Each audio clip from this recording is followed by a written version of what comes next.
Fala pessoal, Anderson Farias aqui no FalaCast, o nosso primeiro episódio desse canal de podcast. Na verdade é um canal, não é de podcast, é um canal de transformação para você. Um canal que vai levar para você muitas histórias, insights valiosos, muitos aprendizados. E por isso eu peço a você de forma muito carinhosa que já deixe o seu like, já compartilha com alguém, já se inscreve no canal, para você não perder nenhum episódio aqui do FalaCast. Toda semana, mais precisamente segunda-feira, às 8 da manhã, vai ter um novo episódio aqui no canal, com muito conhecimento, muito aprendizado, muitas histórias, porque a nossa missão é te ajudar a evoluir, seja através da comunicação, da oratória, de qualquer outra habilidade profissional, seja através de histórias impressionantes, impactantes, histórias de líderes, para fazer você ser um profissional, ser uma pessoa muito mais evoluída nesse planeta. E hoje, nosso episódio número 1, eu tenho a honra de receber, a honra de ter aqui nesse programa inaugural o nosso Dr. Arnone. Doutor, seja bem-vindo. Obrigado, Anderson, pelo convite. Me sinto honrado de estar aqui nesse primeiro episódio. Primeiro episódio. Que maravilha, né, doutor? Para conversar um pouco com você, com o pessoal que vai nos ver, né?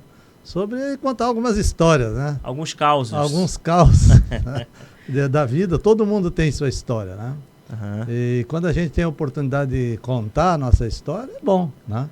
Então, muito obrigado pelo esse convite.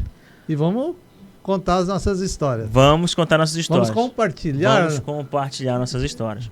Ó, Dr. Arnone é médico, especialista em neurociência, estudioso, escritor.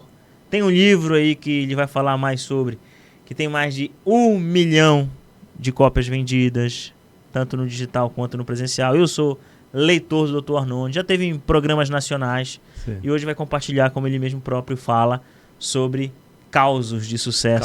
Causos de sucesso. Causos da vida. Né? Doutor, por favor, se apresente mais um pouco, além do que eu já falei aqui, mas eu sei que o senhor, talvez a humildade não lhe permita, mas se apresente um pouquinho, qual é a sua especialidade, o que você faz, o que você vende, do que você vive, o que você come. Bom, eu sou médico, né?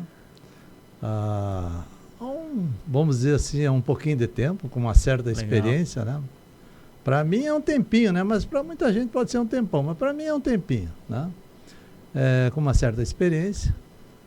Comecei lá na década de 1970, estudando medicina, faculdade de medicina, na época faculdade, hoje se fala curso de medicina, na época era faculdade. Era faculdade. Faculdade de medicina. E me formei, fui para o exército, pouca gente sabe que eu fui para o exército, né? Olha aí. E depois do exército fui fazer a especialidade, que é a minha especialidade original, primeira, otorrinolaringologia. Otorrino, aí ó, exercício de oratória já para você treinar a sua dicção. Otorrinolaringologista. Isso. Opa! Isso.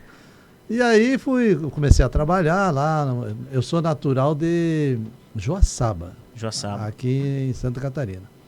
Mas na época o meu pai se mudou lá para o Rio Grande do Sul e vivi bastante tempo, a minha infância maior foi numa cidade do interior do Rio Grande do Sul, que era Cruz Alta. Cruz Alta. E de Cruz Alta, que não tinha nenhum edifício na época, eu me lembro como hoje, eu fui para Santa Maria estudar medicina, que tinha edifícios de 7, 8 andares.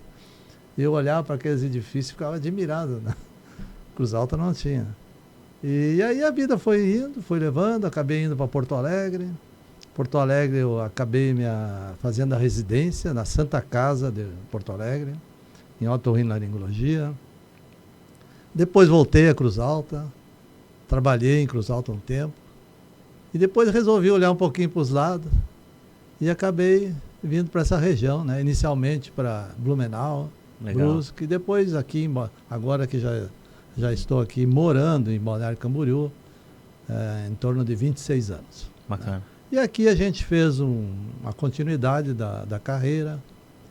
Hoje temos uma clínica de especialidades médicas e tem um filho que é médico também.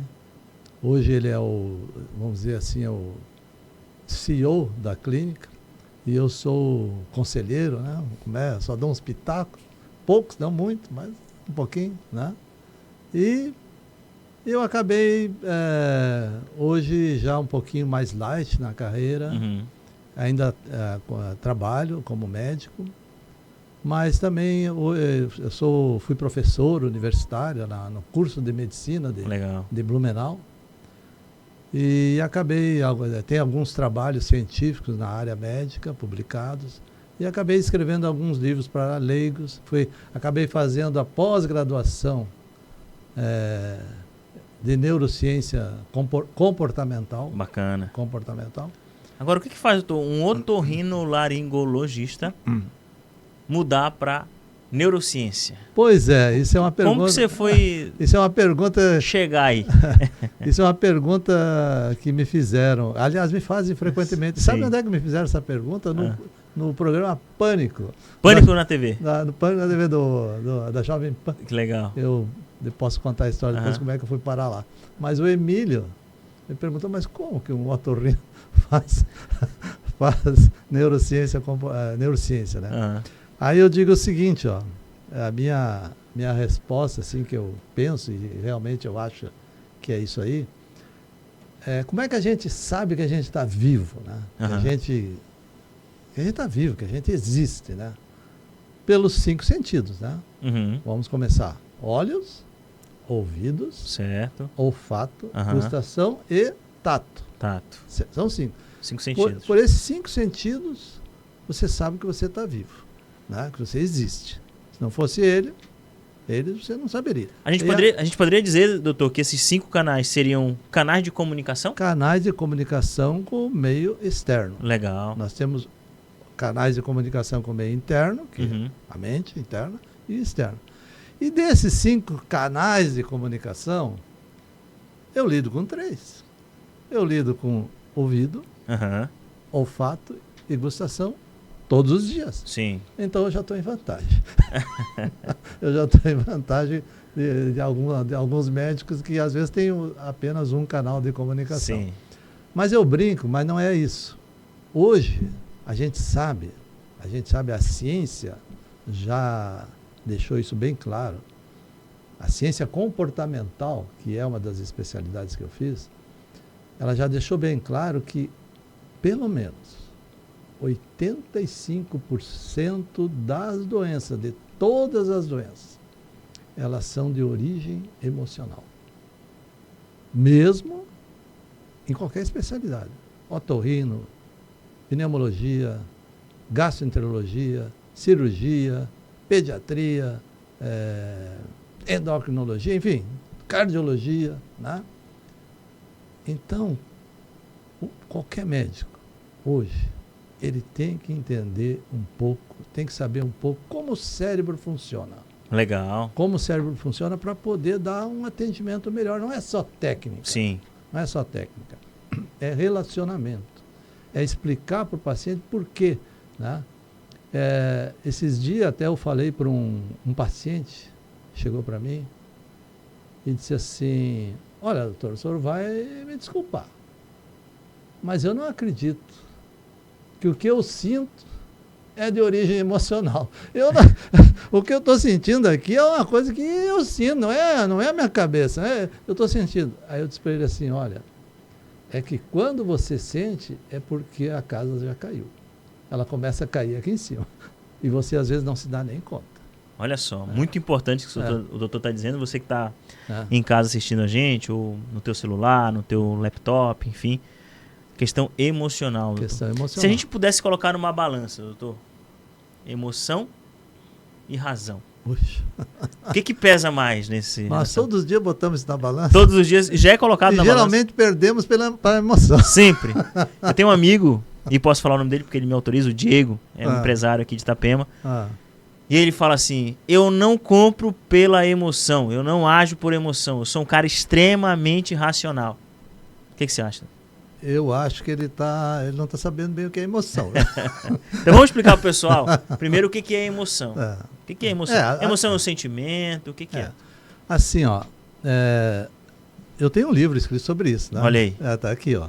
Esse aqui, vou mostrar aqui. Pode mostrar. Ative Sua Mente. Ative Sua Mente. Esse é o best-seller. Esse é o best-seller.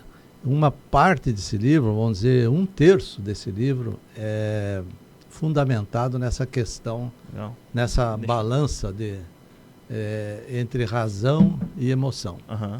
E sabe como é que surgiu isso aí? Porque antigamente nós conhecíamos, as pessoas eram conhecidas como racionais, as pessoas, e os animais como irracionais. Essa era a classificação. Nós éramos racionais, certo? Sim. Isso eu aprendi isso na escola. Eu acho que muita gente aprendeu isso na escola.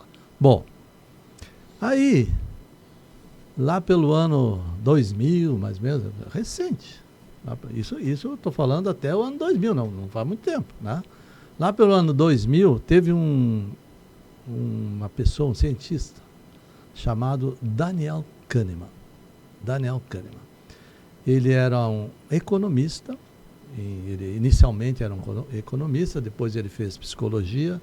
Na verdade, no final, ele se transformou num neuroeconomista. E o Daniel Kahneman notou o seguinte, como ele era economista, ele começou a estudar os corretores das bolsas de valores. Olha só. E aí ele notou o seguinte, que quando a bolsa descia muito, começava a baixar por algum problema, guerra, sei lá, uma declaração, começava a ir para o fundo, os corretores de bolsa de valores saíam desesperadamente vendendo ações, né? Porque não queriam prejuízo, certo? Vendendo ação. Quando a bolsa subia muito, eles saíam desesperadamente comprando ações, porque queriam comprar na baixa para vender na alta. Claro. Só que ele notou o seguinte, que essas ações diretamente ocasionadas por situações momentâneas e imediatas eram causadas por aquela emoção de querer alguma coisa melhor, né? E no final não eram as melhores decisões. Com o tempo ele começou a estudar o passar do tempo naquelas ações e viu que a maioria dessas ações baseada naquelas emoções imediatas, que se pensavam que eram racionais, não eram, né? Davam prejuízo.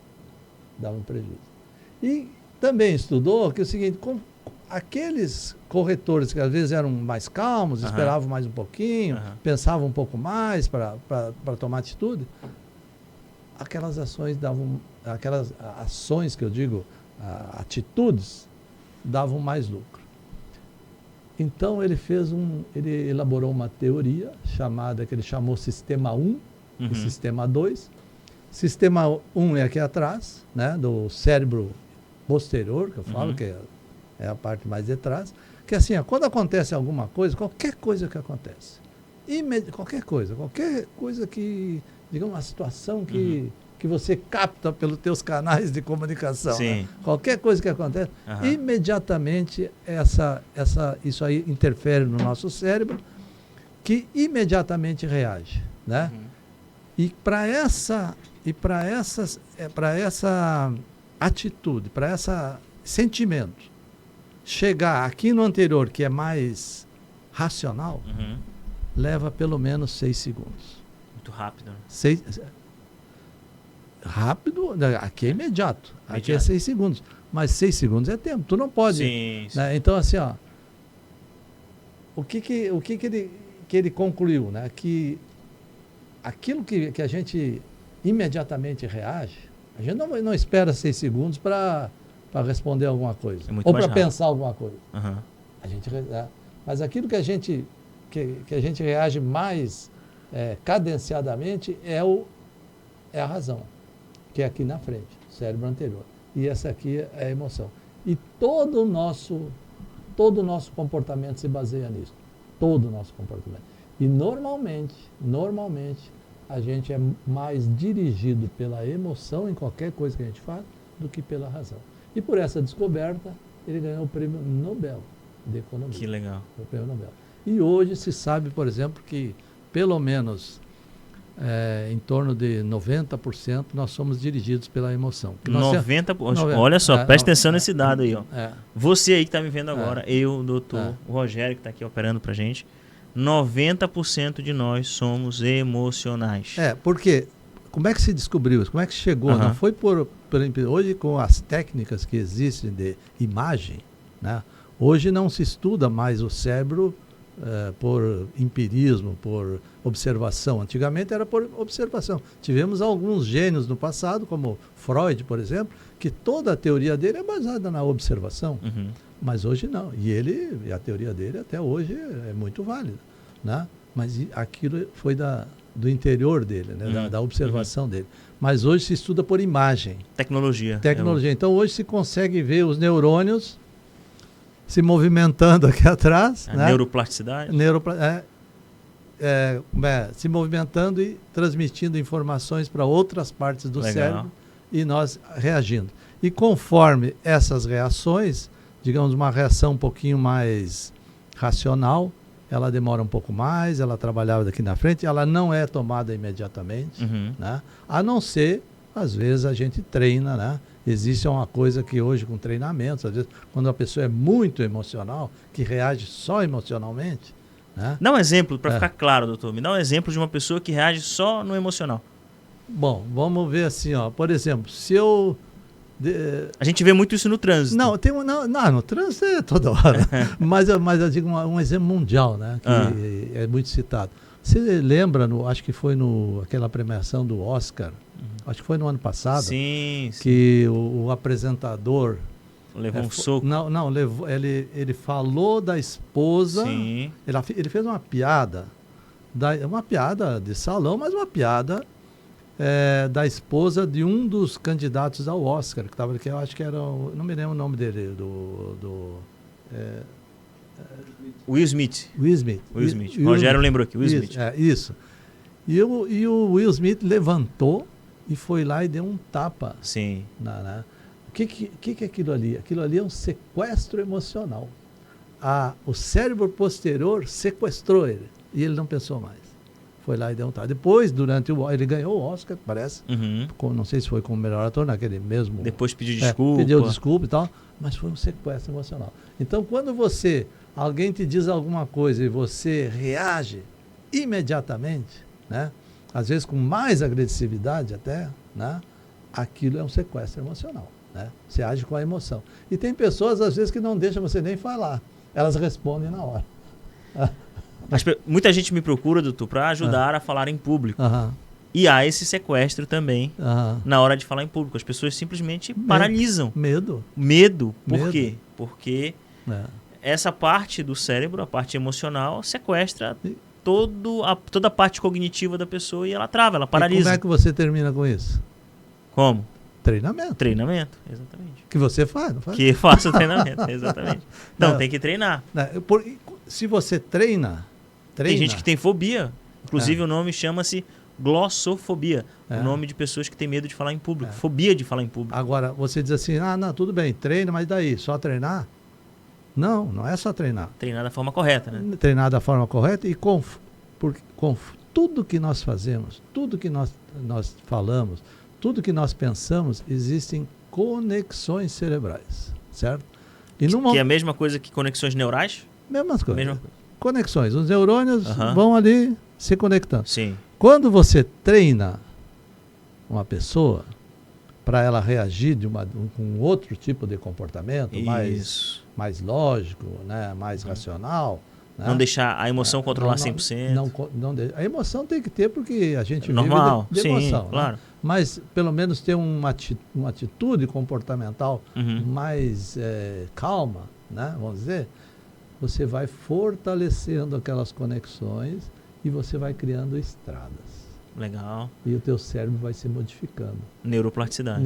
Vai se transformando. Né? Vai se transformando. O cérebro é fantástico, né? Aí tem uma outra história que depois posso contar se vocês. Como é que descobriram que o cérebro se transforma? Você sabe dessa história? Não, pode falar. Fala que dá tempo. Dá tempo. Isso é uma outra história bacana.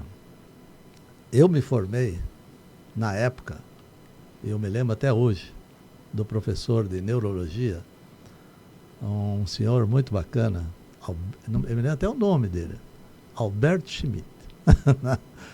E na época eu tinha 18 anos, por aí, né? Eu entrei na faculdade com 17, uns 18 anos. Era uma cadeira básica da medicina. E ele já tinha, vamos dizer assim, uns 70 e poucos, um pouco mais, assim, né? Mas ele era muito bom professor. E ele dizia assim, olha, vocês aproveitem, enquanto vocês têm aí 18, 20, 25, porque com o tempo esses neurônios vão morrer. Vão morrer. E quando você chegar na minha idade, vocês vão estar que nem eu, muito poucos neurônios. Mas ele mal sabia que ele era muito inteligente, tinha muito, mas ele falava isso e acreditava nisso. Legal. Né? Porque era o que a ciência falava na época. Sim. Aí teve um outro cientista chamado Erich Kandel, um austríaco. E ele pensou assim, ele não se conformou com isso aí. Ele pensou assim, mas escuta, será que os neurônios morrem mesmo? Né? Daí sabe o que ele foi fazer? Ele foi estudar lesmas. Ixi. Lesmas assim, lesmas marinhas, lesmas de jardim. Aí tu fica pensando assim, poxa, mas eu pago imposto para o cara estudar lesma. Como é que pode? Né? Como é que pode? Mas por que ele foi estudar lesma? Porque as lesmas tinham poucos neurônios e eram maiores. E naquela época não tinha os microscópios, na época não faz muito tempo, foi lá em 1990, por aí, não havia muito microscópio, né? Então, aí ele foi estudar as lesmas. E as lesmas, e ele começou a ver o seguinte, que conforme ele cutucava as lesmas, conforme ele mexia nas lesmas, esses neurônios iam se modificando, né? Iam ficando mais fortes, iam fazendo conexões melhores, né? Iam trocando até de função, ficando mais rápido, os neurônios. Aí ele pensa, os neurônios significam o quê? As células nervosas das lesmas. Aí ele pensou assim, mas escuta, se os neurônios das lesmas se modificam, será que os neurônios dos seres humanos não se modificam? Óbvio, não é mesmo? Óbvio que se modifica. Mas na época não era óbvio, né? E aí com essa pergunta, através de imagens, aí já imagens, 2000 para cá, os cientistas começaram a estudar os neurônios do cérebro e viram que os neurônios dos seres humanos também se modificavam. Que o nosso cérebro era muito mais flexível do que nós pensávamos. Então, como é que se diz? É óbvio, né, que os neurônios, que nós temos até maior flexibilidade do que as lesmas. Olha aí. Né? E por essa descoberta, o Erich Kandel também ganhou o prêmio Nobel. Que legal. De medicina. Então, ali que se descobriu que o cérebro se transforma. E foi quase que a consolidação da neuroplasticidade. Porque a neuroplasticidade, que é o que define que os neurônios se adaptam, crescem, ela não é uma discussão de agora, de 2000 para cá. Se discutia muito, mais antigamente, 30, 40 anos atrás. Só que não tinha imagens para mostrar. E os próprios cientistas diziam que não. Para aí, cara, que negócio é esse dos neurônios se multiplicar? Né? Sabe que a ciência ela é feita de conversas e controvérsias. Né? Claro. Então tem aqueles que acreditam e os que não acreditam. Como naquela época era difícil de demonstrar, aí muitas pessoas combatiam essa questão de que se achava que o cérebro se movimentava, né? Que o cérebro se crescia, que os neurônios cresciam durante a vida inteira. Durante a vida inteira, não é só durante quando é criança. Sim. Claro que quando é criança, um recém-nascido, por exemplo, sabe quantos neurônios ele fabrica por minuto? 150 mil. Nossa. Um recém-nascido, hoje já se sabe isso. Um recém-nascido, né? Mas já se descobriu também que pessoas de 90 anos, fabricam em torno de 700 neurônios por dia. 90 anos. Você que está chegando agora, que está ligando aqui no FalaCast, esse nosso episódio 00001 com o Dr. Arnone, médico otorrinolaringologista e especialista em neurociência. Está dando uma aula para a gente aqui sobre o funcionamento do cérebro, sobre comportamentos, sobre pessoas. Aliás, tem uma frase do Simon Sinek, doutor, que eu gosto muito, que ele fala o seguinte: quem faz são pessoas, quem compra são pessoas, quem vende são pessoas. Então você precisa entender do quê? De pessoas, estudar pessoas. E é isso que o doutor, com toda a sabedoria, com o know-how que ele tem, com o livro que inclusive está aqui, ó, para você ler.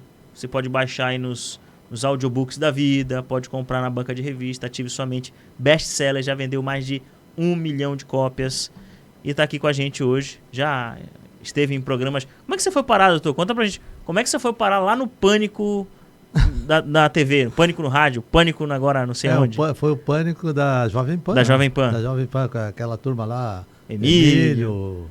O Zuc, né? O Zuc, mais o Sami, o economista, aquele, né? Pois é, essa é uma história engraçada. Porque o livro, esse aqui, foi lançado lá em fevereiro de 2023. Né? E como eu tinha já escrito um livro, que depois eu posso falar sobre um outro livro, mas era um livro que foi uma autopublicação, teve uma boa saída e tal, mas nada assim, normal, assim, né? E quando eu consegui fazer com que a editora Buzz, que é uma editora de nível nacional, aceitasse o roteiro desse livro e aceitasse publicar, o que não é fácil, né? Uma editora digamos, de renome nacional, aceitar publicar um livro teu, porque eles recebem, por exemplo, a Buzz é uma editora hoje que recebe em torno de 200, 300 livros por mês para analisar, né? Mas eu fiz o roteiro do livro, coloquei para a Buzz examinar, e eles examinaram e gostaram do roteiro, e decidiram, depois de uma série digamos, de reuniões, e com análise crítica, com, enfim, todo o trabalho para escrever um livro, resolveram publicar. Bem, aí a minha maior preocupação quando o livro saiu publicado era que se alguém fosse ler o livro. Afinal, era um livro que estava sendo publicado por uma editora nacional, que é uma empresa, claro. Né, que tinha aceitado o roteiro. E a minha preocupação é, bom, mas será que alguém vai ler esse livro? E eu me lembro como hoje, que uns 2 dias depois que o livro saiu nas bancas, o editor me ligou: ô Arnone, a minha secretária aqui já leu o teu livro, disse que teu livro é muito bom. E aquilo eu fiquei parceiro. Tá bom. E hoje está aqui, ó. 1 milhão de cópias. Aí vendidas. Aí eu tô em casa um dia, aí ele estourou nas bancas, foi para a lista da Veja, da Publicis News e tal, como os 10 mais vendidos do Brasil, né, um mês depois. E aquilo para mim foi um choque, né? Assim, foi uma coisa inusitada. E de um dia eu recebo um telefonema dizendo que era do Pânico, programa Pânico, me convidando para ir no Pânico. Você achou que era trote? Claro. Claro, achei que era trote, né? Aí, mas eu vi que a moça do outro lado era assim, não tinha uma outra característica de falar, uma observação da fala e tal. Eu digo, olha, mas escuta, se você é do Pânico, da onde? Aí de São Paulo? São Paulo, aqui da Avenida Paulista, não sei o quê. Só, olha, a editora Buzz é por aí também, liga para a editora. Me precaver, porque não estou sabendo, né? Vai que é um golpe, né? Vai que é um golpe, né? Porque isso é muito comum, né? Claro. E aí, dali um pouco, elas, não, tudo bem, pediu o telefone, dei o telefone, depois me ligaram, a editora, dizendo que já houve um contato até prévio com a editora, com a produção do programa, e que eu estava sendo convidado por Pânico. Né? Que legal. E aí, eu me lembro como hoje que a minha esposa olhou para mim e disse, tu não vai. Porque... Vão te zoar lá, né? Pânico, sabe como é o pânico, né? Eu digo, não, eu vou. Quem está na chuva é para se molhar. É isso aí. Então hoje, a minha entrevista, se colocar ali Arnone Caldarte, que é o meu nome, o programa Pânico está ali. E foi muito bacana, foi um aprendizado muito bom. Legal, aquela turma é muito boa.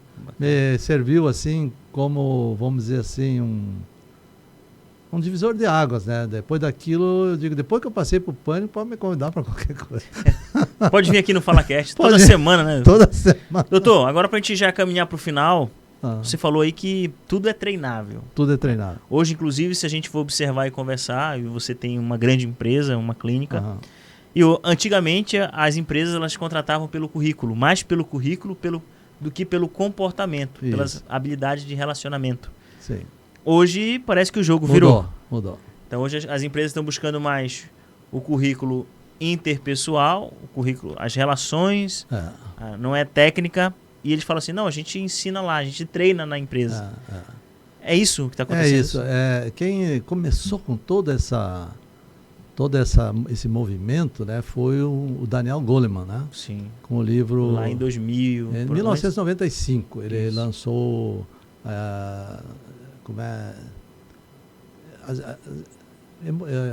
Inteligência Emocional. Inteligência Emocional. É o nome do livro. Ele lançou Inteligência Emocional. Eu tive o privilégio de ter o Daniel Goleman como meu professor. Que legal. No curso de pós-graduação. É uma pessoa assim, fora de série.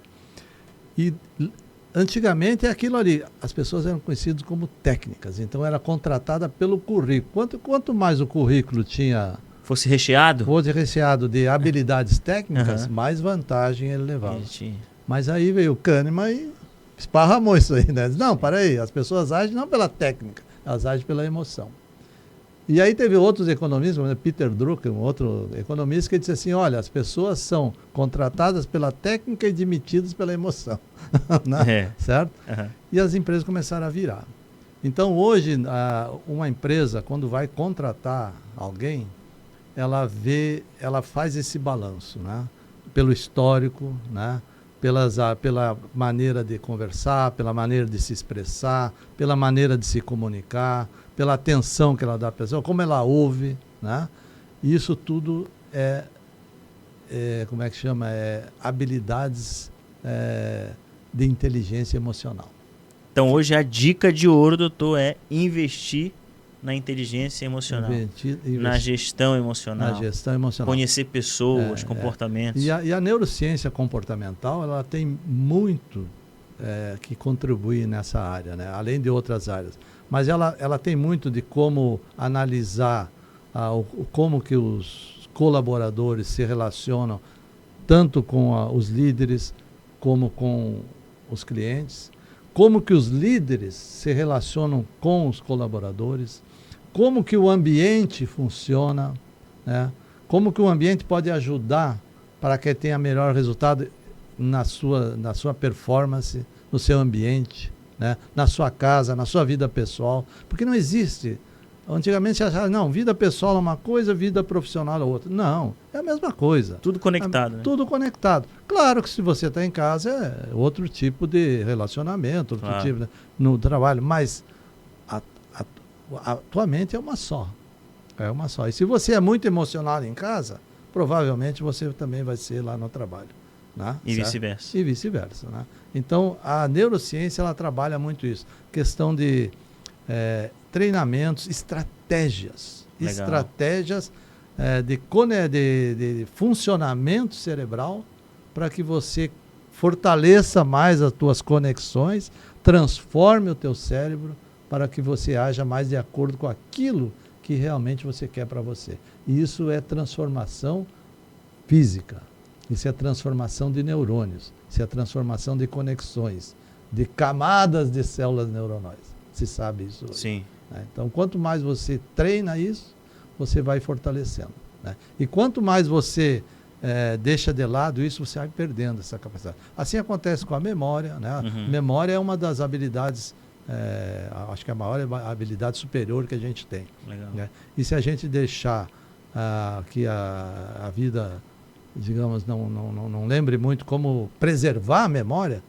uma das coisas que a neurociência explica é como você preservar a memória, né? A tua memória, tanto de curto prazo como de longo prazo. E aí você vai fortalecendo o teu cérebro para chegar. Hoje as pessoas vivem mais, né? 60, 70, 80, 90, 100 anos, e chegar lá na idade mais avançada com uma boa qualidade de vida, uma boa saúde mental, com um corpo saudável, né? Dormindo bem, né? Porque às vezes com o tempo as pessoas vão dormindo menos e tomando remédios, né, para ajudar, e em vez de ajudar, às vezes prejudica. E a neurociência comportamental, ela ajuda muito nisso. Doutor, com o know-how que o senhor tem, com a experiência que você tem, responde para o pessoal que está assistindo agora. Falar em público é um dom ou uma habilidade treinável que pode ser aprendida?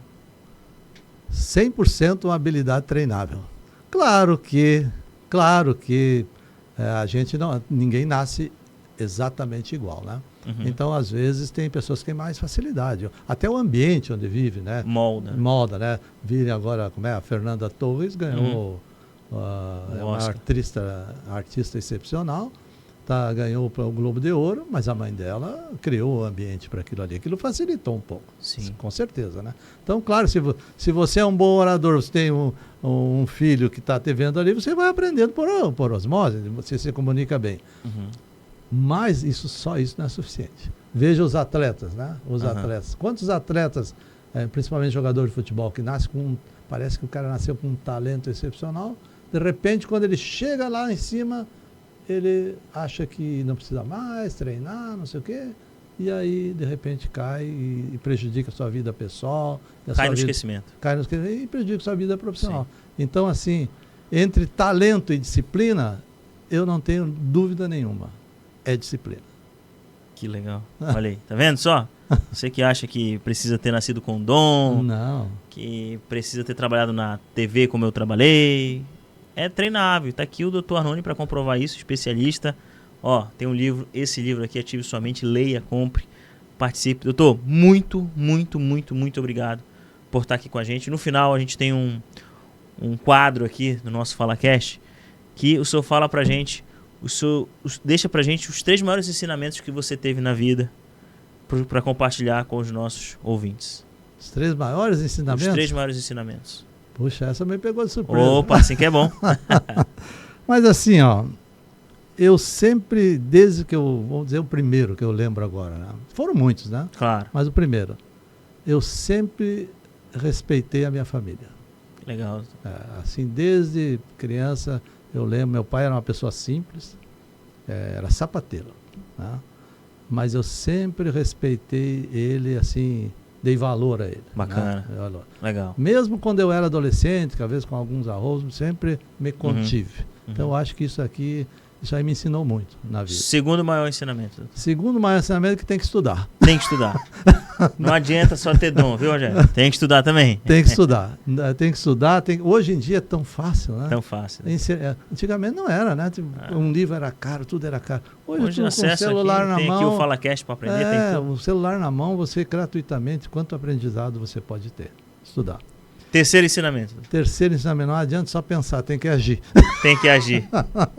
Isso é uma coisa que eu aprendi também. Legal, ação. Tem que agir. Não adianta você ter a melhor ideia do mundo. Você tem que agir e não pode ter medo de fazer experiência. Respeite sua família, estude e entre em ação. Entre em ação. Doutor, muito obrigado, lhe agradeço. Pedi mais uma vez para você que está assistindo a gente aqui, ó, se inscreve no canal, compartilha com alguém, leva essa mensagem.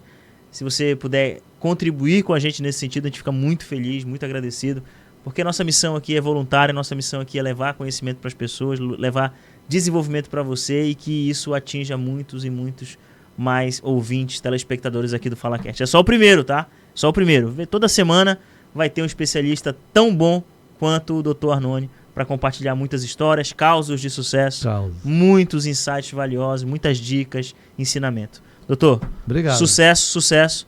E a casa, o FalaCast continua aberto aqui quando você quiser. Muito obrigado. Um abraço. Pessoal, até mais, hein? Próximo episódio a gente está com tudo, com mais desenvolvimento aí para você. Forte abraço.